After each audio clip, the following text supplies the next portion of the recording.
Tout le métabolisme, il dépend de la température. Et donc, plus il fait chaud, plus ça consomme et plus ça va vite. Et le problème, c'est que plus il fait chaud, plus il y a un deuxième phénomène qui apparaît, c'est-à-dire que l'oxygène est rare dans l'eau.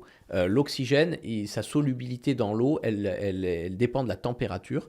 Et plus l'eau est chaude, moins il est soluble. Or, les animaux aquatiques, ils respirent l'oxygène qui est dans l'eau.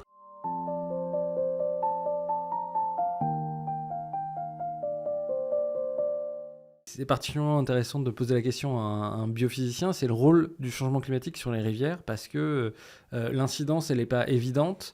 Moi, il y a deux sujets. Un sujet sur lequel je n'ai aucune idée des choses que tu peux avoir à dire, mais c'est on voit que les débits d'étiage, et c'est particulièrement vrai dans les bassins versants qui sont alimentés par la fonte des glaces ou la fonte des neiges, comme ici, dans la Garonne ou le bassin de l'Adour, on va avoir des débits d'étiage qui vont baisser d'ici la fin du siècle à moins 50, moins 60, moins 70% parfois. Est-ce qu'on a une idée de l'incidence écologique que ça va pouvoir avoir sur les rivières ? Oui, terrible. Déjà, oui, effectivement, toutes les zones qui sont alimentées par de la neige ou des glaciers, c'est quand même très mal barré. Et ça va faire énormément de sécheresse, voire des cours d'eau intermittents. On a de plus en plus de cours d'eau intermittents, de rivières qui d'habitude étaient des rivières toute l'année et qui maintenant ne sont des rivières que quelques mois par an. Et ça va aller en s'accentuant.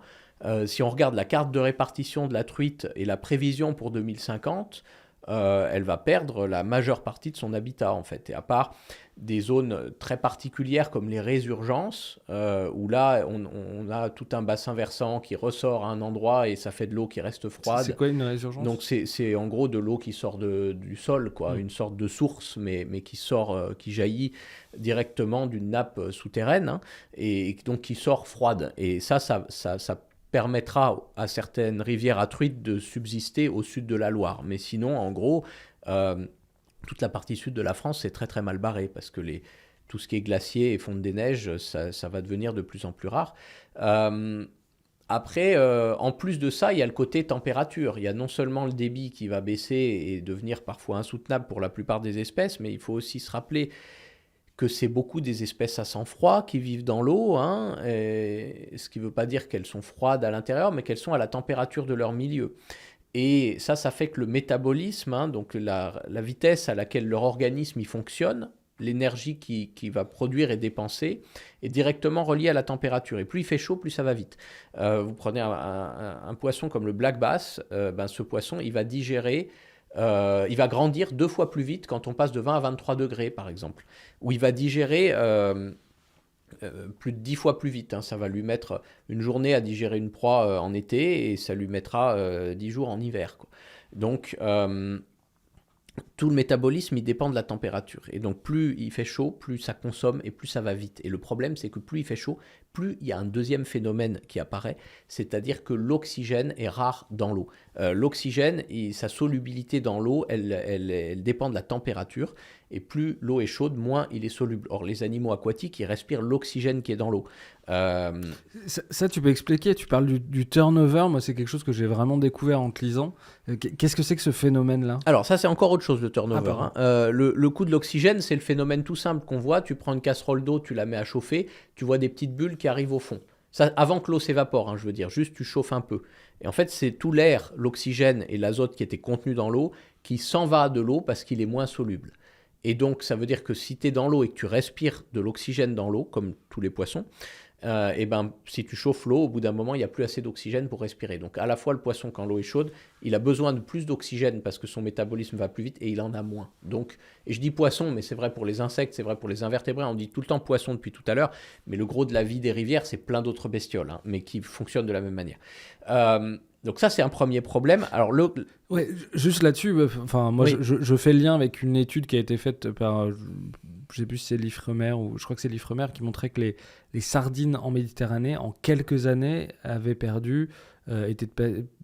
été divisées par 3 en termes de taille, justement par un déficit d'oxygène. En partie, il n'y avait pas que ça, je pense qu'il y avait aussi les nutriments, mais principalement à cause de ce phénomène-là. Ah oui, donc il y a plein d'espèces qui vont rétrécir, c'est une adaptation assez rapide, hein, de se réduire pour économiser de l'énergie, évidemment, hein, mais il y en a plein aussi qui vont disparaître, et puis d'autres qui vont au contraire se développer, souvent des espèces invasives un peu résistantes à la chaleur.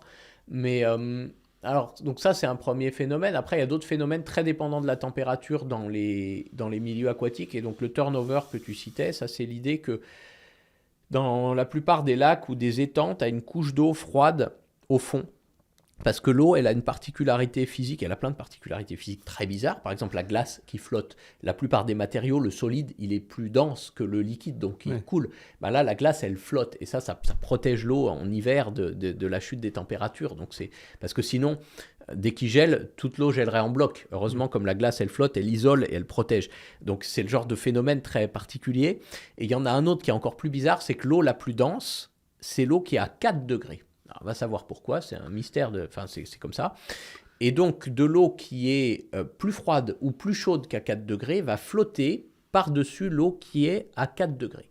Donc si on a un lac suffisamment profond, on va avoir une couche à 4 degrés au fond, qui va être en quelque sorte protégée, et au-dessus, on aura de l'eau plus chaude en été ou de l'eau plus froide en hiver.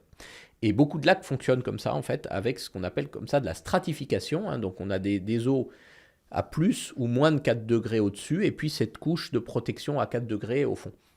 En fait, dès que toute l'eau atteint 4 degrés, en automne et au printemps, hein, à un moment donné, l'eau se réchauffe et tout le lac atteint 4 degrés, ou bien l'eau se refroidit à l'automne et tout atteint 4 degrés. Il y a un grand mélange comme ça des couches d'eau qui se fait, parce qu'il n'y a plus de stratification, et la couche d'eau à 4 degrés, c'est tout le lac d'un seul coup. Ça fait remonter plein de nutriments. C'est pour ça que les lacs deviennent marrons à un moment en automne et à un moment au printemps. On le voit souvent dans les étangs, il n'y a pas eu de pluie ni rien spécialement, mais d'un coup, aux premières gelées, tout devient marron, on ne comprend pas pourquoi. En fait, c'est ça. Et ça, c'est un phénomène qui va jouer un grand rôle dans tout l'équilibre en fait, des étangs, des lacs. Ça permet de réoxygéner cette couche d'eau à 4 degrés pour ensuite en refaire à nouveau un refuge pendant l'été, parce que sinon, au bout d'un moment, les poissons finissent par pomper tout l'oxygène qui est là-dedans en se réfugiant là quand l'eau est trop chaude. Et en fait, avec les changements climatiques, hein, ce turnover, il peut ne plus arriver au bon moment, voire ne plus arriver du tout selon les saisons, et ça peut créer des zones mortes au fond de l'eau, parce que cette couche d'eau, elle disparaît ou elle est vidée de son oxygène. C'est des phénomènes comme ça qui sont hyper sensibles en fait à la température.